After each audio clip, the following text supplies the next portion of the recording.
Yakobus 4 ayat 17.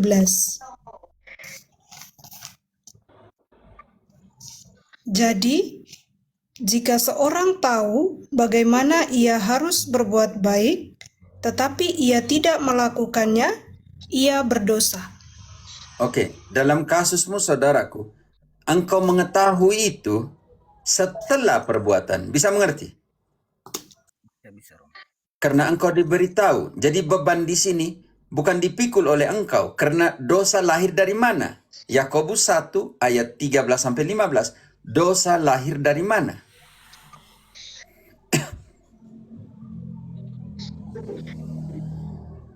Apabila seorang dicobai, janganlah ia berkata, "Pencobaan ini datang dari Allah." Sebab Allah tidak dapat dicobai oleh yang jahat, dan ia sendiri tidak mencobai siapapun. Tetapi tiap-tiap orang dicobai oleh keinginannya sendiri, karena ia diseret dan dipikat olehnya. Tahan dulu. Serem. Tiap-tiap orang dicobai oleh dirinya sendiri. Tiap-tiap orang. Jadi engkau tidak masuk dalam pengertian itu karena engkau tidak tahu apa-apa. Oke, lanjut. Dosa itu lahir bagaimana nanti prosesnya? Dan apabila keinginan itu telah dibuahi, ia melahirkan dosa. Dan apabila dosa itu sudah matang, ia melahirkan maut. Saudara-saudara yang kukasihi, Saudara. Lahir dari keinginan. Dan ketika keinginan dia realisasi, maka lahirlah dosa. Kalau dosa itu sudah matang, melahirkan maut. Serem, saya mengerti posisimu. Engkau menyesal karena engkau tidak bisa mencegah itu. Tetapi engkau bagaimana bisa mencegah kalau engkau tidak tahu? Oke? Kalau engkau berpartisipasi karena engkau tahu, sungguh-sungguh tahu, maka konteks dosa itu penting sekali di situ untuk dilihat. Berarti engkau sendiri setuju dengan keinginannya. Tapi engkau tidak tahu. Bagaimana saya menghakimi seorang yang tidak tahu apa-apa?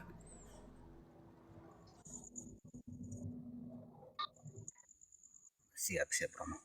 Oke, yang kedua, kita melihat di sini level dari dosa aborsi. Level dari dosa aborsi. Kita lihat, benci orang saja sudah dikategorikan sebagai pembunuh manusia, apalagi melakukan tindakan itu. Kita lihat bagaimana komparasi Yohanes tentang membenci sudah dikategorikan sebagai pembunuh manusia, apalagi melakukan pembunuhan itu. 1 Yohanes 3 ayat 15.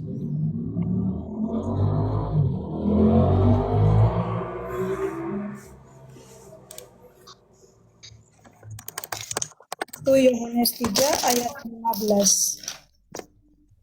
Setiap orang yang membenci saudaranya adalah seorang pembunuh manusia. Dan kamu tahu bahwa tidak ada seorang pembunuh yang tetap memiliki hidup yang kekal di dalam dirinya. Demikianlah. Cukup, CRM. Yang membenci saja sudah dikategorikan sebagai pembunuh. CRM. Yang benci orang saja sudah dikategorikan sebagai pembunuh.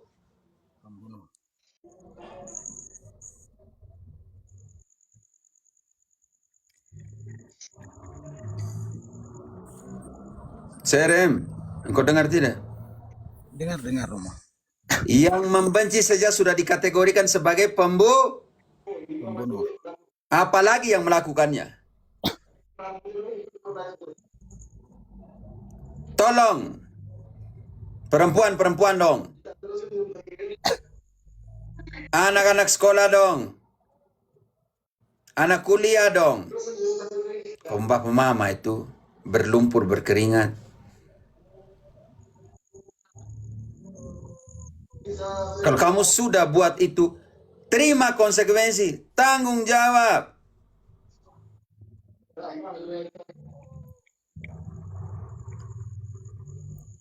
Dan saya menangani di sini beberapa perempuan, banyak perempuan yang buat aborsi. Setiap tanggal aborsinya itu sangat menyakitkan dalam hidup mereka sampai sekarang. Setiap kali dekat tanggal itu macam gila sih. Stres, depresi. Karena ini soal hidup dan mati, dan engkau bukan Tuhan Allah untuk hidup mati di tangan Tuhan. Dan para politikus DPR dan semua yang setuju dengan aborsi itu, kamu yang omong tentang aborsi itu, kamu sudah lahir. Bagaimana sekarang kamu omong tentang mau legalkan aborsi? Contohnya, contoh. Ketika kamu sudah lahir, harus memutuskan hukum untuk aborsi, legal aborsi untuk mereka yang belum lahir. Jahatkah? Jahat sekali.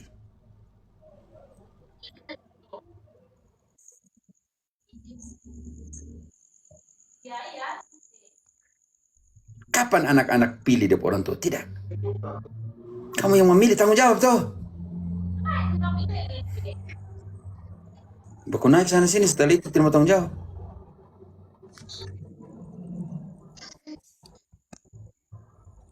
Tolong para politikus Katolik Indonesia, perjuangkan itu. Hidupkanlah nilai moral kekristenanmu. Yang tidak setuju dengan aborsi, yang tidak setuju dengan euthanasia. Tunjukkan bahwa kamu Katolik sejati, para politikus. Menentang kalau suatu saat nanti ada pembahasan tentang legal aborsi, legal euthanasia. Tolong, hidup itu moral kekristenanmu. Bahwa kalian sebagai pejuang moral untuk bersuara untuk mereka yang tidak punya suara. Atau yang mereka yang belum bersuara. Atau mereka yang tidak punya suara lagi.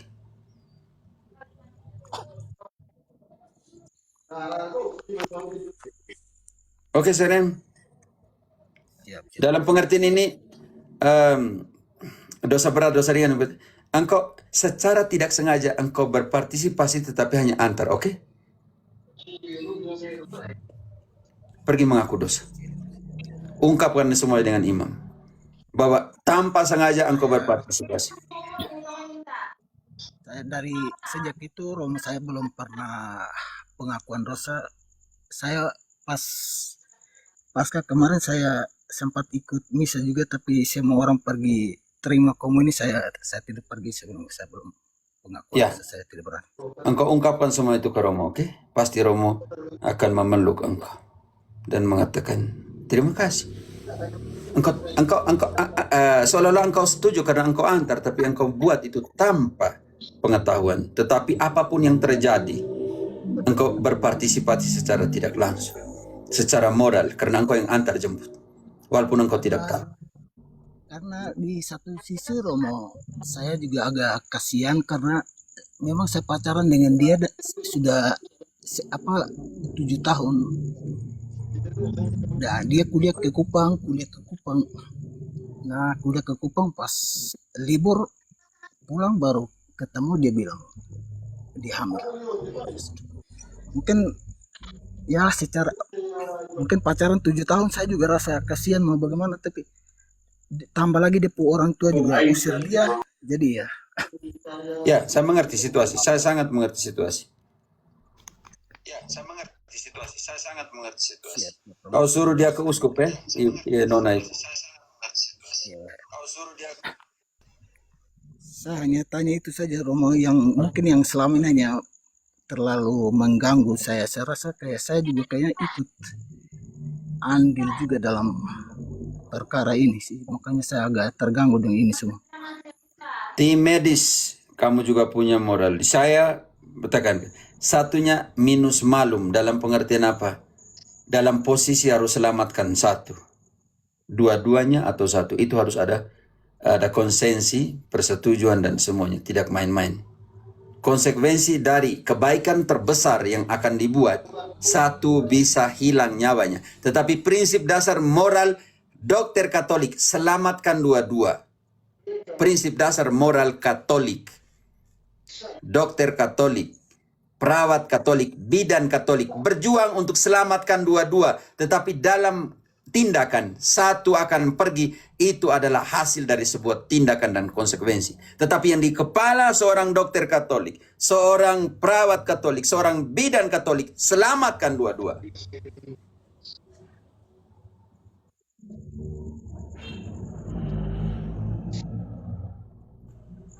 Serem, terima kasih. Engkau bantu dia, suruh dia pergi ke Bapak Uskup untuk mengaku dosanya. Kalau dia Katolik. Tolong. Karena mulai hari ini dan sampai seakan datang, ketika tiba tanggal itu, dia pasti berubah secara psikologis. Ini soal nyawa lah, soal hidup. Makanya Romo, saya setelah kejadian itu tuh saya mungkin yang saya selama ini yang saya tahu ya ada dosa venial dengan dosa mortal. Makanya saya bilang yang saya tahu saya yang namanya membunuh itu dosa yang tidak bisa diampuni. Jadi mulai sekarang kalau ada kebaikan sekecil apapun yang bisa kamu lakukan saja. Semoga Tuhan bisa ampuni. Mungkin bukan buat Oke. Jangan bilang dosa tidak ampun. Tuhan bisa ampuni semua dosa. Engkau hati-hati dengan itu. Tuhan bisa ampuni semua dosa. Hanya di sini apa yang dia harus buat. Hanya Yesus bilang dosa melawan Roh Kudus, selamat tinggal, oke? Dalam pengertian ini. Karena itu engkau harus mengerti ini. Kau bantu dia untuk sampai kepada sebuah kesadaran bertobat. Transformasi diri. Dan dia harus kemana? Engkau suruh minta dia pergi ke Bapak Uskup. Cari kesempatan Bapak Uskup untuk mengaku dosanya. siap Romo. Dan engkau juga secara tidak langsung berpartisipasi dalam kejahatan walaupun engkau tidak tahu. Dampingi dia, temani dia. Dia pasti dalam posisi susah sekarang ini. Karena darah akan teriak terus. Artinya kesadaran kita akan menghakimi. Temani dia, CRM. Itulah bukti dari ketulusan hatimu. Oke. Kenapa? Karena kasih itu menghapusi pelbagai dosa. 1 Petrus 4 ayat 8. Kekuatan bukan berarti engkau harus kembali ke dia dan semua, tidak. Temani dia sebagai manusia, sebagai yang punya hati, sebagai yang punya kerahiman Allah dalam dirimu. Karena terlebih-lebih kasihilah. 1 Petrus 4 ayat 8. Tetapi yang terutama, kasihilah sungguh-sungguh seorang akan yang lain, sebab kasih menutupi banyak sekali dosa. Berilah tumpang. Cukup, Nona. Sudah mengerti, Serem? Kasih. Sekarang ekspresi nyata. Lanjut ayatnya. Berilah tumpangan. Berilah tumpangan seorang akan yang lain dengan tidak bersungut-sungut. Layanilah seorang akan yang lain sesuai dengan karunia yang telah diperoleh tiap-tiap orang sebagai pengurus yang baik dari kasih karunia Allah. Kita adalah administrator dari kasih karunia Allah. Layanilah. Walaupun dia tidak akan sama-sama dengan engkau, tapi buktikanlah bahwa kasih menutupi pelbagai dosa. Kasih tidak mengingat kesalahan. 14 definisi kasih yang engkau dan saya kita bisa temukan dalam 1 Korintus 13 ayat keempat sampai 7. Kita bantu definisi kasih itu. Serem, walaupun dia tidak sama-sama dengan engkau, bantu dia untuk bertumbuh, bertobat, transformasi diri, dan suruh dia ke Bapak Uskup. Ya, 1 Korintus 4 13 Nona ayat 4 sampai 13 ayat 4. Kasih itu sabar, kasih itu murah hati, ia tidak cemburu, ia tidak memegahkan diri dan tidak sombong. Ia tidak melakukan yang tidak sopan dan tidak mencari keuntungan diri sendiri. Ia tidak pemarah dan tidak menyimpan kesalahan orang lain. Ia tidak bersuka cita karena ketidakadilan, tetapi ia bersuka cita karena kebenaran. Ia menutupi segala sesuatu, percaya segala sesuatu, mengharapkan segala sesuatu, sabar menanggung segala sesuatu. Kasih tidak berkesudahan, nubuat akan berakhir, bahasa roh akan berhenti, pengetahuan akan lenyap.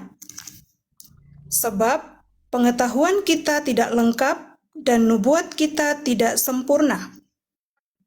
Tetapi jika yang sempurna tiba, maka yang tidak sempurna itu akan lenyap. Sudah Nona, sampai ayat 7 tadi, engkau lapis terus sampai ke bawah. Ayat 14-nya. Ayat 13-nya.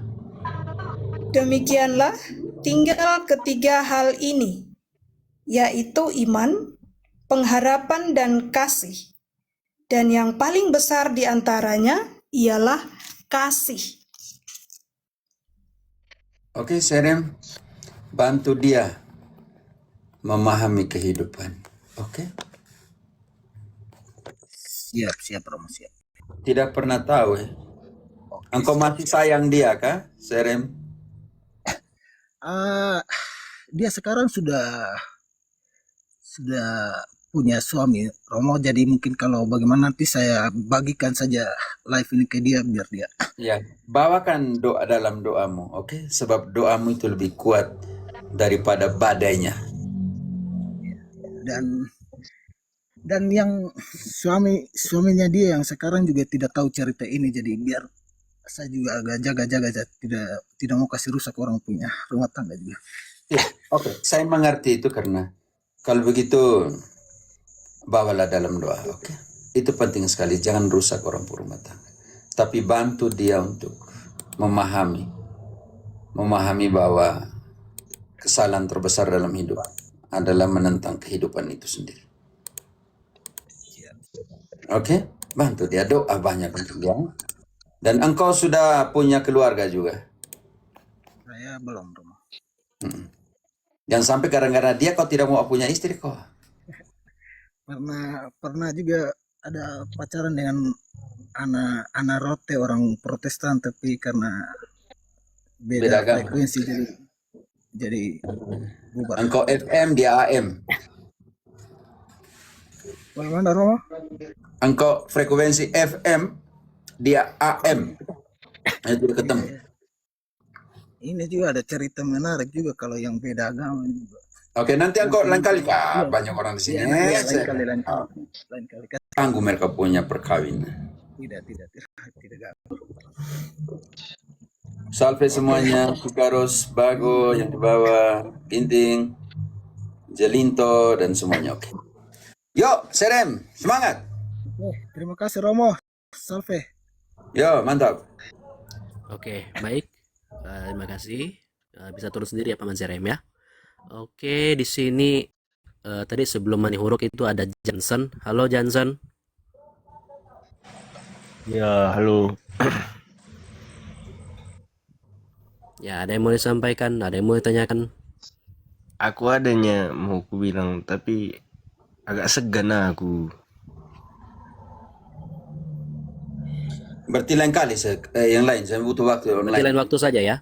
Oke, Johnson ya. Oh, sudah iyanya aku saja. dengar-dengar aja nggak apa-apa ya. Oke. Yuk. Oke, Ya. baiklah. Oke, tadi si Frank tadi turun ya. Frank Stamba, halo. Ya, tadi turun ya. Mental Kak tadi sempat jaringannya, sorry. Oh, oke, baik. Nah, kamu Katolik atau Protestan? Nah, ini aduh, ngopi lagi. So, saya dari Katolik. Oke, paroki dan keuskupannya? Halo, Ya. Terdengar. Eh,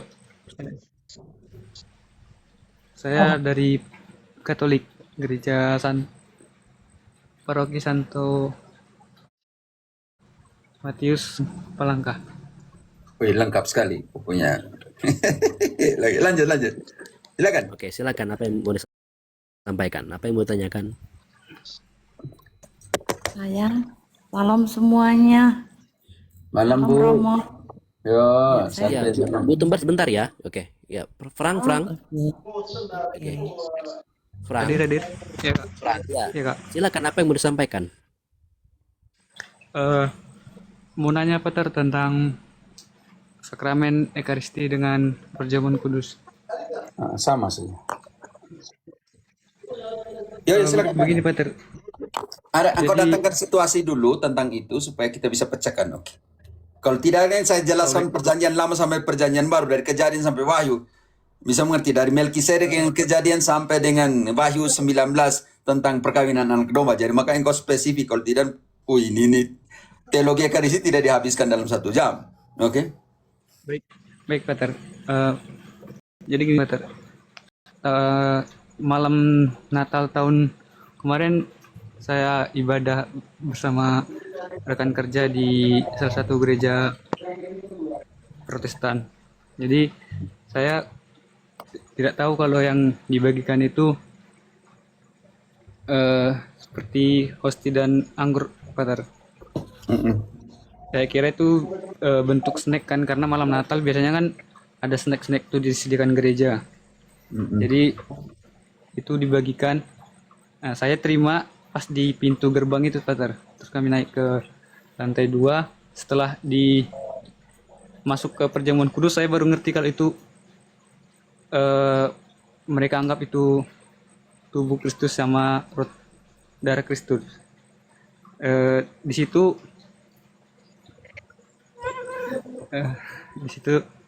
saya bingung, Pater, antara saya makan atau gimana kan. Cuman karena kabut, saya milihnya di situ, milih makan, Pater. Terus selang berapa minggu saya masih belum berani ikut misa, Pater, karena kayak merasa berkhianat, Pater. Oke, sudah mengerti. Yang kau makan itu simbol. Oke. Mengerti, Pater? Karena tidak ada validasi bahwa seorang pendeta bisa buat perjamuan.